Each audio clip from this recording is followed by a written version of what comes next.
चैत्री नवरात्रे का 5वां दिन रहा है और मान लो कि आपके घर में किसी बच्चे की, लड़के की या लड़की का या मंगल विवाह नहीं हो रहा हो या शादी नहीं हो रही हो, या उस लड़के लड़की के लिए बहुत प्रयास कर लिया आपने और उसकी शादी हो ही नहीं रही, अथक प्रयास आपने कर लिया और उसका मंगल विवाह नहीं हो रहा, तो ये देवी भागवत में स्पष्ट कहा गया है, देवी भागवत में वर्णन किया गया है, देवी भागवत में वर्णित किया गया और देवी भागवत में कहा गया कि आम का जो पत्ते होते हैं,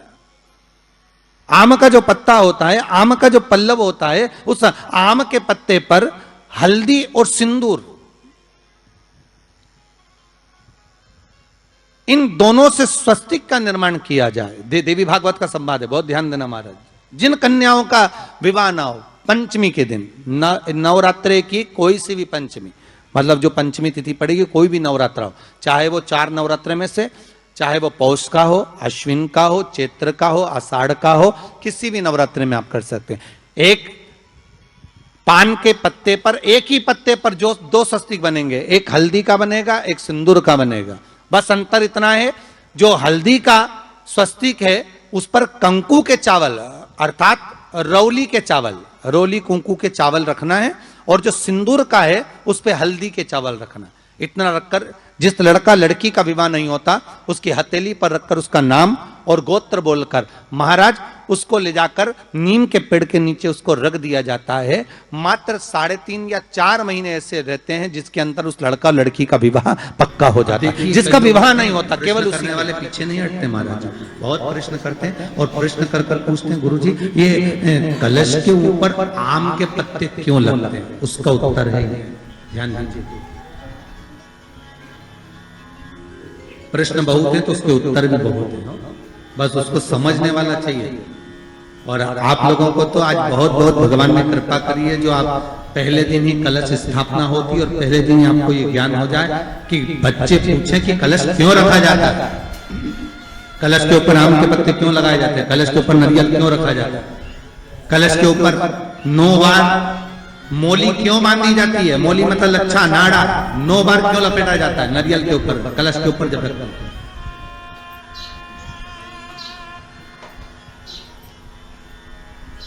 कलश के ऊपर जब जब श्रीफल रखाता है, नारियल रखाता है,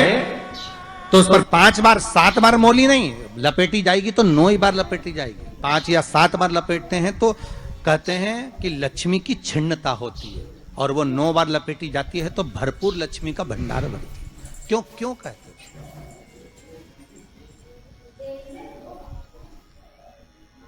महाराज आम के पल्लव,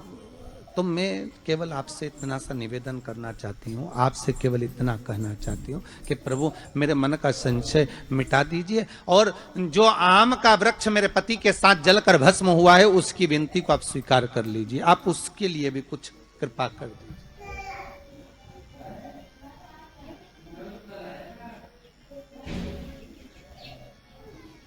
इसी को कृपा कहते हैं, इसी को करुणा कहते हैं, इसी को दया कहते हैं। भगवान बोले अब आप आई हो रती, ठीक है,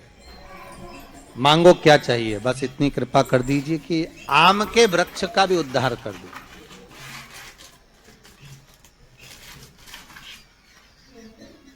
शिव जी ने कहा हम वर प्रदान करते हैं रति, जहां शिव और शक्ति है, जहां 33 कोटि देवता इस कलश के अंदर विराजमान होंगे, उस जगह पर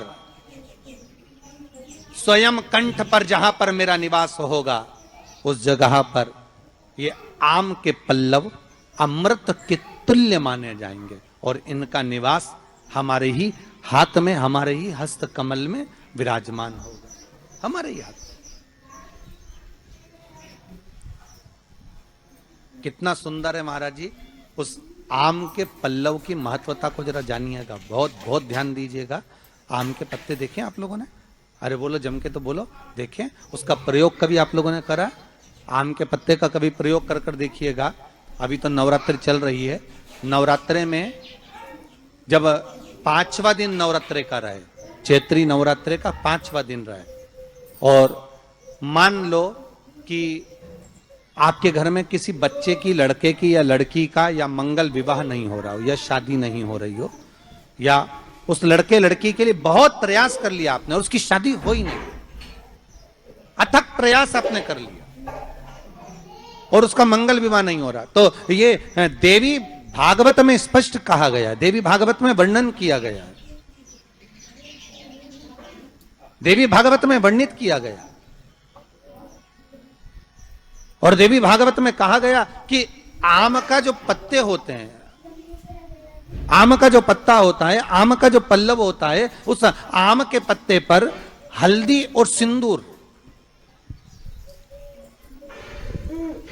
इन दोनों से स्वस्तिक का निर्माण किया जाए। देवी भागवत का संवाद है, बहुत ध्यान देना हमारे। जिन कन्याओं का विवाह ना हो पंचमी के दिन, नवरात्रे की कोई सी भी पंचमी, मतलब जो पंचमी तिथि पड़ेगी, कोई भी नवरात्रा हो, चाहे वो 4 नवरात्रे में से, चाहे वो पौष का हो, अश्विन का हो, चैत्र का हो, आषाढ़ का हो, किसी भी नवरात्रे में आप कर सकते हैं। एक पान के पत्ते पर, एक ही पत्ते पर जो 2 स्वस्तिक बनेंगे, एक हल्दी का बनेगा, एक सिंदूर का बनेगा। बस अंतर इतना है, जो हल्दी का स्वस्तिक है उस पर कंकु के चावल, अर्थात रौली के चावल, रौली कुंकू के चावल रखना है, और जो सिंदूर का है उस पे हल्दी के चावल रखना। इतना रखकर, जिस लड़का लड़की का विवाह नहीं होता उसकी हथेली पर रखकर उसका नाम और गोत्र बोलकर महाराज उसको ले जाकर नीम के पेड़ के नीचे उसको रख दिया जाता है। मात्र 3.5 या 4 महीने ऐसे रहते हैं जिसके अंदर उस लड़का लड़की का विवाह पक्का हो जाता है। जिसका विवाह नहीं होता केवल उसी के, जिसका मंगल विवाह ना हो रहा, आम के पल्लव में शिव का वर प्रदान है, आम के पल्लव में शंकर का आशीर्वाद। एक मानव की देह, मनुष्य का शरीर, ये भी नहीं आ रही है, एक मानव की देह, मानव का शरीर, और उस मानव के शरीर में 5 कर्मेंद्री, 5 ज्ञानेंद्री और 1 मन, ये 11 रूपी इंद्रियां, इनको कंट्रोल में रखना बहुत कठिन। आज एकादशी का लोग व्रत करते हैं, करना भी चाहिए। परम भगवदीय जीव एकादशी का व्रत करते हैं कि हम भोजन छोड़ देते हैं, हम ये नहीं खाएंगे, हमारी एकादशी है, हम ये नहीं खाएंगे, हमारी एकादशी है। पर शिव महापुराण की कथा कहती है कि एकादशी सफल कब होती है, जब आपकी 5 कर्मेंद्री, 5 ज्ञानेंद्री और 1 मन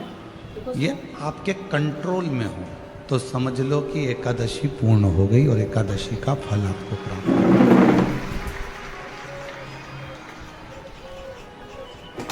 अब हमारी इंद्रियां हमारे कंट्रोल में नहीं है, नेत्र गलत देख रहे हैं,